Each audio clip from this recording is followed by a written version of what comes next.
And we are live. Hello and welcome to the Business Octopus live stream. And today we're going to be talking about knowledge management and why you can never leave your business. So how you going, Amanda? How's life been for you this week? Pretty hectic, pretty productive. So I'd say that's a win. How about yourself? I'll say pretty cruisy. Not really been doing a lot of client work, mostly just working on the business. But to that point, like how much time would you say you've gotten like not on the tools or like had some time to have some perspective?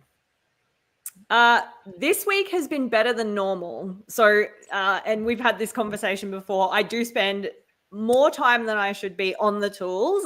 So working in it instead of on it. I am getting better. So this week was quite balanced, which was nice.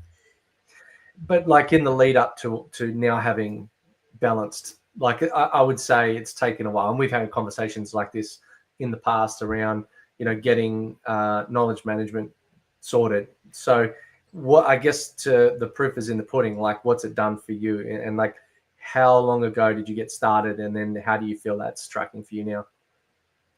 Look, I have always had a terrible knowledge management system. Taking it and making it more robust and searchable was really powerful. So, and the other thing that's been really powerful for me, the questions that I get asked and my team lead get asked, we've been taking records of that and then making articles around that. So that has been very cool, because you're like, oh, but it only takes me 30 seconds to answer someone's question. But all of those 30 seconds add up and it disrupts you from whatever you're working on, your flow. So all of that adds up. So if you can make your team more self-resourceful, then that's incredible. And that's what we're going to talk about today. Well, I think, a lot of times, like just to clarify what knowledge management is, we touch on one thing being like articles, and that's for your team. But there's a bit more than that. Like it could be an article, it could be a conversation feed, like your chat feed in like Teams or WhatsApp or something is a form of knowledge management. It's more the short term. So if you think you've got a cycle, you've got short term, medium term, and long term. Short term is all that stuff that's high turnover, and later that day it's gone, or a few hours later it's gone in the feed somewhere. And the next is capturing all that short term transactional stuff, putting into some kind of like medium term, like here's our short term answer for how we solve that problem. We're not completely clear yet, but we got an idea, and this is kind of how we're dealing with it right now. And then you've got your long term store, which is knowledge based articles, videos, things where you actually spend a bit of time and investment in maybe editing or copywriting or beautifying, in order to make it more of that manual type of thing. That's what's been confirmed to be the right answer. And I think, in terms of knowledge management, like, yes, we're talking about chat specifically, but your CRM or your financial system or ERP or any of that sort of stuff is really a knowledge management system, because it's got the phone number, it's got the address, it's got the stuff that you would otherwise have to keep up there. So if you're writing it down somewhere, it's knowledge. So it's really just about managing things that are written down. Now, the difference between two different types of knowledge. Go. I'm going to test you. Oh, gosh. I know this one. Test the instructional designer on the two. No, they're gone. This is a very academic textbook version of what knowledge is, but I think if you go to different countries, it's actually called something different. Like in the US, they've got different terms for it. But basically, you'll know it when I say it is tacit versus explicit learning. Yes. So that speaks more to the learning rather than the knowledge. So the knowledge is what is explicit, right? It's written down. It can be read in a document. It can be defined. But no matter how much you read how to drive a car, you can never learn it until you do it.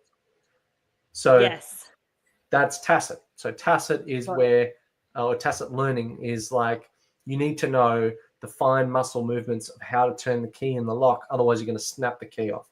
If you just read turn the key in the lock, you might reef the thing and snap it off. And that obviously doesn't work. And then there's a lot finer things around, timing of the gears and all that sort of stuff. And again, doesn't matter how much you read it, it's not going to translate until you do it. So gotta do it. And I think, like knowledge management can be how you transfer that tacit learning, building mentor programs, building, some buddy system into your company to be able to transfer how to do things and where to find things and that sort of thing. Absolutely. But buddy system, so important, so that you've got someone that can actually ride along with you and so big thing is, I'll show you how to do it. Now you show me how to do it, and then you go show someone else how to do it. And if they know how to do it, you've won. Yeah.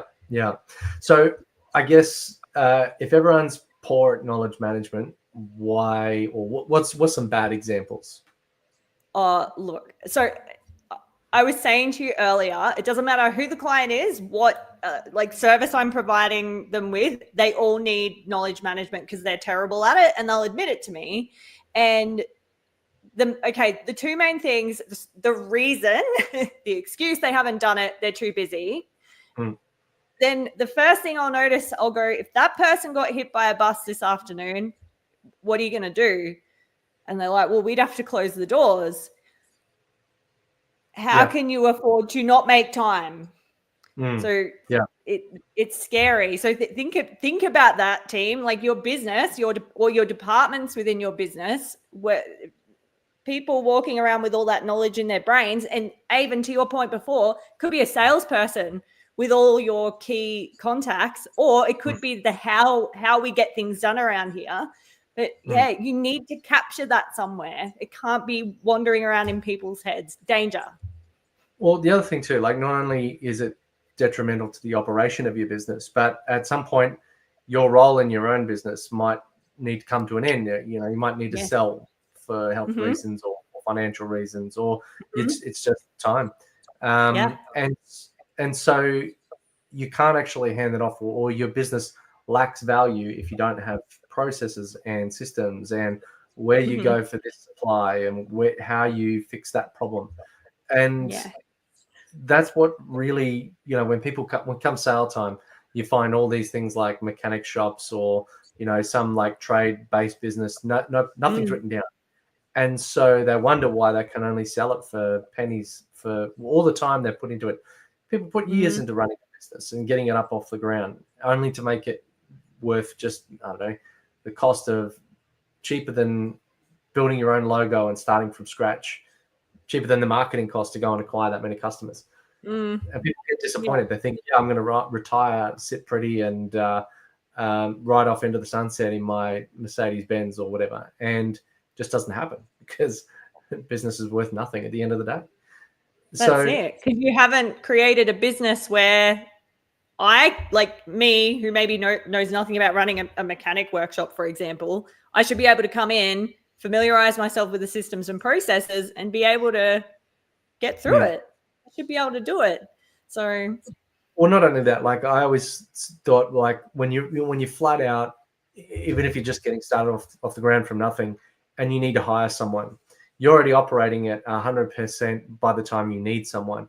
And then when you need to hire someone, you need to spend extra time actually recruiting that person. So if you're running at 110, 120%, or even like taking away from your customer service time to go and find someone to work with you, and then they come on board and then maybe they leave after 3 months because they can't figure anything out, or you don't have time to train them because you're busy doing the work.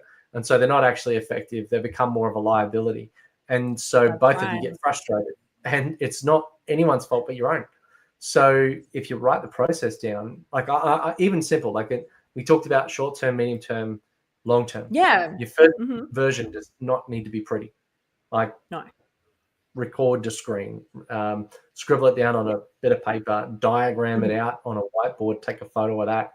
Totally fine. Version 1 is always ugly. I always say I'm only ever worried about version 1. Once I've done it, someone else can come along for version 2, 3, and 4 later. Absolutely. Version 1 is not version done. That's it. So I guess, a couple of things around when increasing valuation and, like getting people. You said people come to you and they don't have articles. Why is that? They don't have time. They're not lazy. They tell me they don't have time. So the first thing, I'm like, I know you got me in here for XYZ. This is a major problem. So I'll sit down with them before we do the thing that we're meant to do and map out a strategy. Even if you start with 10 minutes a day, team, you got to be doing something. You got to start somewhere. So it sounds like they're too busy treating burns to actually put out the fire. Yeah, we're reacting instead of being proactive, right? 100%. So in order to get to that point where they've got knowledge management happening, and we said, it's easy to do like a screen share or whatever. So quick ways that I create knowledge articles is I record my voice on a transcription, and I just kind of like talk through the process. Or I use, you can get like Problem Steps Recorder, which is in Microsoft, or there's an app called Scribe, and you can basically go, or use Loom or some kind of video recording tool. Go, here I go, click, click, click, click, click. That's the process. Doesn't matter if it's not complete. You don't have to talk about every nuance and detail. I think that's where people get stuck, is they try to overcomplicate the document. Like someone just needs dot points. They're not going to go and read, on a cold summer's after. You ever gone and Google a recipe and how frustrating it is? You see this giant long blog and they're trying to get keywords, and they're like, now you need a pot. Don't use a 14 centimeter. And I used a 14 centimeter once and it was like this. And I really wish I used a 12 centimeter or something. I don't know. It just goes on. And I'm like, I just want to know how long to boil eggs. I just want the recipe, please. Yeah. 2 eggs, this long, this temperature, done. Take it out, put it in cold water. And that's because the time that people spend trying to extract the information from the document, they're just not going to read it. So you need to make it skimmable. It needs to be, dot points are great. Give them a reason why. And I would say don't try to do too much in one article. Everybody tries to put maybe one giant document, or and you said before, searchable. But I would say you a single thought, but then you link like a URL link to related articles. That way, if you have to change something, it's much easier than having to go back to things that are cross-referenced or repeated multiple times across a long single document. Yes. So modular. The other one would be is get your team to write articles for you. You kind of mentioned it before when someone comes to you with a question.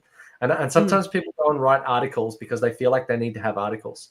There's a knowledge-centered support concept, which is about don't solve a problem until you have it first. So when someone comes and asks you, how do I do this? Write the article, write that, and then share it with them. Now that's it forever encapsulated. Because if that person had a question, someone else is going to have the same question. Absolutely. Yeah. Don't go and copy knowledge offline, off the web. Make it relevant to your context. I had someone go and copy an entire article on how this software worked. I can Google that. I don't need that. What I need is in our context, which parts are relevant, which features do we use. But please tell me what our context is. And because I said Google, to understand what you're looking my phone wants to. For example, are you referring to a specific project? I need to turn the phone off. In the context of the marketing I didn't talk to you. I told it not to talk to me, and it talked to me anyway. So don't say the G word. It's normally me and Siri. So. So there we go. Maybe we need a knowledge article on what not to say when you're on a live stream. Absolutely. Let's do that. Even though I've had my phone on silent for 5 years or more, it never rings in these sessions, but all of a sudden the G word gets mentioned, and then the assistant wants to step and it's in listening and say something. So all right, so make articles quickly, and I think drive a culture of knowledge management. Like it should not just be you. I think you've got what's called the curse of knowledge, when if you say something, like you learn something and then you have a lot of assumed knowledge that you feel like other people should just know it because you know it. Dangerous. or they call it unconscious competence. So I think if you can get someone else I tell them the process, and then I say, now write me an article on it. And when they do, they add their questions. I can give them feedback. This is what it should be more like. And now I'm training them to build the knowledge base, build the repository. Yes. And then I praise them publicly within the team to say, well done, thank you for contributing to the future of our company. And that helps drive everybody else in the organization to feel better about it. Because if you just go in and say, write me an article, or we need more articles, no one's going to lift a finger. It's just not going to happen. So I don't know. What's been your experience? That's been mine. And I think, yeah, sorry, go. No. Culturally with my team, I always say to them, and now they say to me, how do I set up the next person to win? So if I've discovered something, if I've asked a question and answered it, or if we've come up with a solution to a challenge, we go and record it somewhere, and we make sure that like if we're working on a project, for example, Milo might tag Joe and say, hey, I found a better way to get this done. Here's the knowledge base article on that. So how do we set the next person up to win is our culture. And that everything comes back to that. Yeah, and you've got to train your people to go to it. So don't answer the question. It might be easy to answer the question when they're standing in front of you. Be like, have you checked the knowledge base? And if they start checking that first before they come to you, they're going to go, there's a knowledge gap here. I didn't find anything in the knowledge base. So now we know to write it, or to add better keywords if it's already there, but they just didn't find it. That's right. So and on that, how with keywords, tell us a little bit about that, because I'm intrigued myself. How do we make things searchable in the best possible way? Well, if you've got like a knowledge-based software or a help desk platform, then some of your knowledge could be externalized and customer facing. So if you train your customer to look there, you get what you call increase your deflection rate. That is, someone goes to solve or ask you a question or get help on something. And most people these days want to be able to solve it in 30 seconds. They don't want to have to wait to get on the phone or get an email back. So if you make it available, you might only have like 1% or 2% initially, but even that could be a half-hour saving or an hour saving. I've had, in the last 30 days, 700 people access articles that are in my knowledge base that if you add that up, even if you said that was 5 minutes of reply or questions per person, multiply that, that's a full wage or more. So absolutely, that can be internal and external. So keywords is just like the tagging on the document, like I said, make it searchable. And so I've got internal and external articles. So some that are only users of the system can find it, and others, customers, can find it. And then, people can vote on it. They can share it. They can, when you answer a question, you can link to it. And training people to help themselves with knowledge that you've got available in your systems. So now you're kind of improving your ability to answer a question at 3 o'clock in the morning. Yeah, you're not going to have everything written down, but if you happen to have that one thing that one person wanted to know that no one's awake to answer, they could find it online. Why not? It could just be simple questions. Exactly. Now, what was that last bit? Sorry. Oh, like how do I reset my password? Teams, things like that. Very, very simple. The everyday stuff, absolutely. And so I have a question for you. And again, coming back to the biggest thing, people will tell themselves they don't have time for knowledge management. And I think it just overwhelms people because it feels too big. It feels too like, where do I even begin? So what would your top 3 tips be for people to get started so that they're being consistent around it as well, so that they're actually building an asset? What question are you most annoyed by that you get asked all the time? Like, what's the most frustrating thing? If you want, write one a day. You have to make time. If you don't make time, it's just not going to happen. So I would say make time, because it's better in the long run. 2, it has to be something that you're annoyed by because you've been asked 50 million times. Why don't people know this? They should know it. Well, because there's no article or information to share that knowledge. The other one would be, we've got AI just record yourself talking and then just get AI to format it. So Yes. it's not No going excuse. to take you an hour to write. It's going to take you 3 minutes, because I can just turn on, I use OneNote, hit the transcribe button. There's a million apps out there for transcription. And then I just close my eyes and I think through the process and I talk as though I'm going to tell somebody else how to do it. In fact, tell someone else, get on a video call like this, hit record, show them how to do it, get any questions they have, take that transcript, put it into ChatGPT or something like that, and say, write a knowledge article based on this, and then it'll do it. It'll give you dot points. Take that, edit it, and it's not a daunting process. It's actually really easy. And then it is. Publish it. That's it. Yep. So. That's it. And off the back of that, you would be surprised when you sit and think about it, when you've, recorded a Zoom call or a Loom, like someone's already asked that question and you've already walked someone through something. You've probably got it in your like in your emails somewhere in your sent folder. Like if you've taught someone something before, you've probably already done it. So repurpose it. Well, like what you said, in the military, you call it the after action review, right? After a patrol or after a contact or after something like that, you sit down and you talk, right, what happened? What did you see? What was the sequence of events? So we write all that down. So after you finish with the client, you go, all right, well, they had this question. Maybe that's an article we could send before the meeting. Or they didn't understand this. Maybe that's an article we can write just in general. And that's, one thing, we had someone cancel a meeting because they're like, we're waiting for the software company to do the demo. I'm like, that's what we were going to do. We were going to do the demo for you. We were going to show you this, and we had these questions. So we wrote an article straight after, and they canceled a meeting that we geared up for. Now we can send that in advance. And in fact, it goes in the standard email template or the calendar template, where it'll show you, this is what happens in this meeting. Again, maybe people won't read it, but for the 5, 10, 15% that do, you've reduced the friction. You've increased the understanding, and you've made yourself look more professional. Absolutely. So, and you're right, even if it helps you 5% of the time, that's 5% more than it was before. So that's awesome.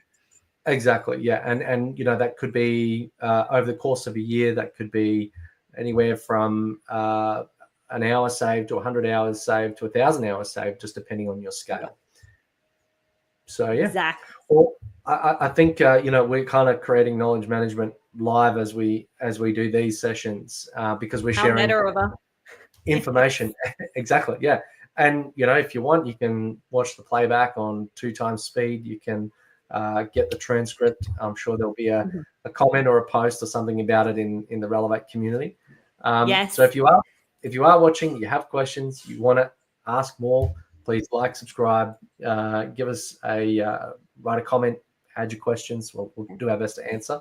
But in the Relevate community is the best place to do it, because we've got a heap more knowledge management that's searchable, that is contextual, because it's given feedback by all the members, and we can discuss it in more detail. So practicing what we preach, come along and check it out.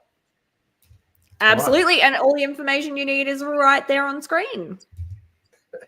Fantastic. Well, it's like we've done this before or prepared it. So cool. Well, I think the one thing that needs to be said is you stay classy.